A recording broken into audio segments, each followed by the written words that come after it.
শুরু হলো সকল ত্রিপুরাবাসীর ঘরে ঘরে ধনের অধিষ্ঠাত্রী দেবী লক্ষ্মী পুজো। বৈদিক মন্ত্র উচ্চারণের মধ্য দিয়ে সকলের ঘরে ঘরে পূজিতা হচ্ছেন দেবী লক্ষ্মী। সোমবার 6 অক্টোবর কোজাগারী লক্ষ্মী পুজো ত্রিপুরার সকল মানুষের ঘরে ঘরে অনুষ্ঠিত হচ্ছে। ধনদেবীর আরাধনায় মেতে উঠেছেন সকল গৃহিণীরা। কোজাগরী পূর্ণিমার চাঁদ আকাশে ওঠার পর পুজো শুরু হয়েছে সকলের ঘরে ঘরে। মা লক্ষ্মীর পুজো সাধারণত বাড়ির মহিলারা নিজে হাতেই করে থাকেন। আলপনা আঁকা মা লক্ষ্মীর পুজোর রীতি। লক্ষ্মী পুজোয় তামার পাত্র ব্যবহার করা দরকার। তাছাড়া পুজোর জন্য চন্দন, ধূপ, দ্বীপ, ফুল ও তুলসী পাতা প্রয়োজন। তবে তুলসী লাগে নারায়ণকে নিবেদনের জন্য। মা লক্ষ্মীকে তুলসী নিবেদন করা হয় না।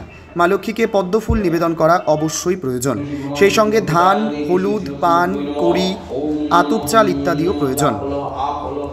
এছাড়া লক্ষ্মী দেবীকে অর্পণ করতে লাগবে মিষ্টি, ফল এবং মোয়া নাড়ু, ধান, দূর্বা, চন্দন, ধূপ, দ্বীপ, ফুল, হরিতকি, দই, দুধ, ঘি, চিনি ইত্যাদি প্রয়োজন। আজ বৈদিক মন্ত্র উচ্চারণের মধ্য দিয়ে ত্রিপুরার সকল মানুষের ঘরে ঘরে পূজিত হচ্ছেন ধনের অধিষ্ঠাত্রী দেবী লক্ষ্মী।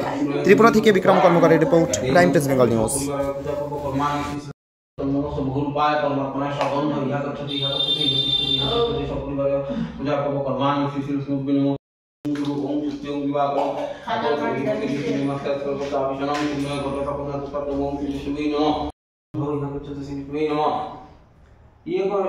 একটা গ্লাসের মধ্যে একটু জল দিও। ওম নমঃ সরস্বতী পুষা বিশ্ববেদা সাইক বিষ্ণু বৃহস্পতি দাত। ওম নমঃ হর্ষদে বিষ্ণুতে জগৎসুতে জয় সর্বভূতে শ্রী ওম বিষ্ণু মিদং কামগং পুরুষোত্তম নমঃ বহু পায় পরমেশ্বর সগন্ধ পুষ্প বিলবত পূজা পূর্ব কর্মাণি শ্রী বিষ্ণু ওম তৎবিষ্ণু পরম গন্ধ পুষ্প সকল ভাবে পূজা পূর্ব কর্মাণি শ্রী বিষ্ণু ওম তৎবিষ্ণু পরম গত সদা বসন্তি শিরোয় 2 বছর পুরা